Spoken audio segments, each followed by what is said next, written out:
નમસ્કાર ખેડૂત મિત્રો, મારું નામ દીપક ગિરી ગોસાઈ, હેડક્વાર્ટર રાજકોટ કોરાજન કંપનીમાંથી હું આવું છું.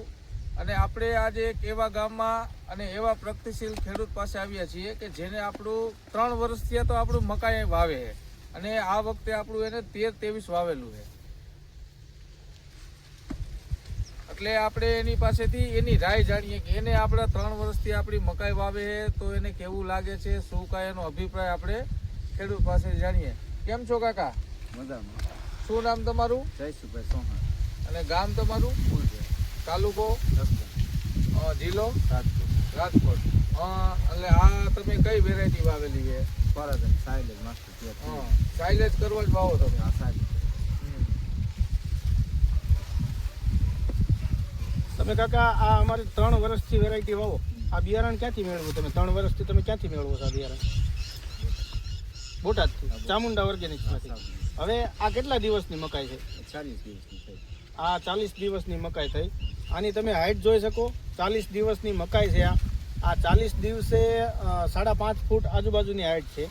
હવે ગયા વર્ષે તમે વાવ્યું હતું તો એમાં અને બીજી કંપનીની તમારી બાજુમાં ઘણી બધી મકાઈ હતી, એમાં નામાં ફેર શું છે?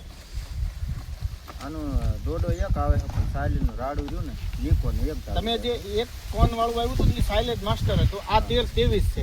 આમાં 2 કોન ફરજિયાત આવશે અને 1 કોન છે એ ગાબમાં આવશે. 3 કોન આવશે, બરાબર? તમે સાઇલેજ માસ્ટર વાવ્યું હતું એમાં કેમ રહ્યું હતું? સાઇલેજ માસ્ટરમાં આમાં તમને જે તમે બીજી કંપનીની વાવી છે એમાં અને આ 13-23માં શું ફેર લાગ્યો તમને? આનું રાડું હાઈટ વાળું થાય છે, 2 શીપું આવે છે, બરોબર. અને ઓલાનું રાડું છે પોલાશ પડતું. અને આનું સાઇલેજ સારું. બીજી કંપનીનું પોલું થાય છે જે અંદર ફાઈબર આવે વધારે, અને આ તમારે આનું ગળપણ રહે છે.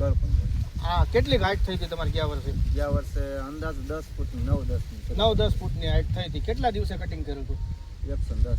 110 દિવસે. અને 1 વીઘામાં 4 કિલોનું વાવેતર કરો છો તમે.